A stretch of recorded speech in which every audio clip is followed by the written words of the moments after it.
پوچھا جائے کہ آپ نے قیامت کی تیاری کی تو آپ کا یہ جواب ہوگا کہ ہم نمازیں کیوں پڑھتے ہیں، روزہ کیوں رکھتے ہیں، حج کیوں دیتے ہیں، حج کیوں کرتے ہیں، زکوٰۃ کیوں دیتے ہیں، صدقہ و خیرات کیوں کرتے ہیں، ہم میلاد کیوں مناتے ہیں، محفل میں کیوں جاتے ہیں، درود شریف کیوں پڑھتے ہیں، تسبیح و اوراد و وظائف کیوں کرتے ہیں، یہ ہمارا جواب ہوگا۔ لیکن ایک صحابی رسول کا جواب سنو۔ اللہ کے رسول نے ارشاد فرمایا، اے صحابی تم نے سوال تو کیا ہے کہ قیامت کب آئے گی، لیکن یہ بتاؤ کیا تم نے قیامت کی تیاری کی ہے؟ کیا تم نے قیامت کی تیاری کی ہے؟ صحابی کا جواب سنو۔ صحابی عرض کرتے یا رسول اللہ ہم روزے بھی رکھتے ہیں، ہم زکوٰۃ بھی دیتے ہیں، ماہ رمضان کے روزے بھی رکھتے ہیں، ہم نمازیں بھی پڑھتے ہیں، صدقہ اور خیرات بھی دیتے ہیں، اوراد و وظائف بھی کرتے ہیں۔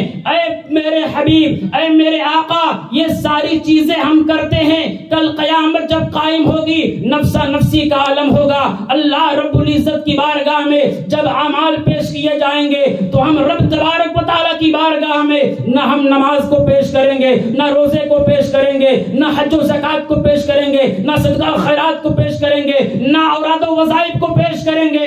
اللہ پوچھے گا تو دنیا سے کیا لے کر کے آیا ہے؟ تو یا رسول اللہ میں دنیا میں آپ سے محبت کرتا ہوں۔ جل قیامت کے دن جب رب پوچھے گا تو میں رب سے کہوں گا، اے پروردگار عالم، میں دنیا سے تیرے حبیب کی محبت لے کر کے آیا ہوں۔ یا رسول اللہ، نہ تاج پر، نہ تقوی پر، نہ زہد و اتقاء پر ہے، ہمارا ناز جو کچھ ہے محمد مصطفیٰ پر ہے۔ ہمارا ناز جو کچھ ہے محمد مصطفیٰ پر ہے۔ اللہ رب العزت کے پیارے حبیب نے جب یہ سنا تو مسکرا دیے، اور اللہ کے نبی نے ارشاد فرمایا، انت مع من احبب، اے میرے صحابی تو جس سے محبت کرتا ہے قیامت کے دن تو اسی کے ساتھ ہوگا۔ میں اس لیے آپ کے حضرات کے سامنے یہ باتیں میں نے عرض کی ہے کہ آج ہمارے سماج کے اندر، آج ہمارے معاشرے کے اندر، آج ہماری سوسائٹی کے اندر بہت سارے ایسے لوگ پائے جاتے ہیں جو غیروں سے محبت کرتے ہیں، جو ہندوؤں سے محبت کرتے ہیں، جو فاسقوں سے محبت کرتے ہیں، جو گنہگاروں سے محبت کرتے ہیں۔ یہ حدیث پاک جو میں نے پیش کی ہے، نبی نے فرمایا ہے، انت مع من احبب، اے میرے صحابی تم دنیا میں جس سے محبت کرتے ہو قیامت کے دن تم اسی کے ساتھ ہوگے۔ تو اس سے پتہ چلا کہ دنیا میں اگر کوئی غوث اعظم سے محبت کرے گا تو قیامت کے دن وہ غوث اعظم کے ساتھ ہوگا۔ اگر دنیا میں کوئی اگر خواجہ غریب نواز سے محبت کرے گا تو قیامت کے دن وہ خواجہ پیا کے ساتھ ہوگا۔ اسی کے بالمقابل اگر دنیا میں کوئی کافر سے محبت کرے گا تو قیامت کے دن وہ کافر ہی کے ساتھ ہوگا، اسی کے ساتھ ہوگا۔ سوشل میڈیا پہ آپ حضرات نے سنا، میں کھل کر بات نہیں کرنا چاہتا ہوں، عقل مند اشارہ کافی ہے، آپ سمجھدار ہیں۔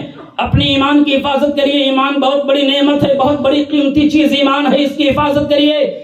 آپ کا ایمان محفوظ نہیں رہا تو آپ لاکھ نماز پڑھے، روزہ رکھے، حج کرے، زکوٰۃ دے، نیکیاں کرے، محافل سجائیں، ساری چیزیں یہ سب بیکار۔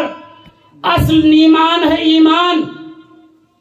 عن ابن عمر رضی اللہ تعالی عنہ بني الإسلام على 5 شهادة أن لا إله إلا الله محمد رسول الله وإقام الصلاة وإيتاء الزكاة وتصوم رمضان وتحج البيت متفق عليه۔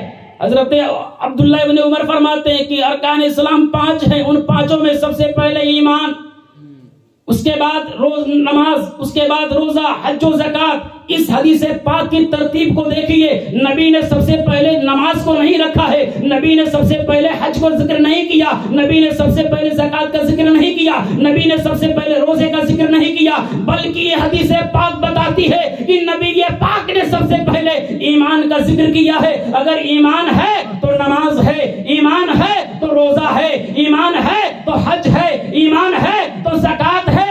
اگر ایمان نہیں ہے تو نہ نماز ہے، نہ روزہ ہے، نہ حج و زکوٰۃ ہے، نہ صوم و صلاۃ ہے، نہ زکوٰۃ، نہ صدقہ اور خیرات ہے۔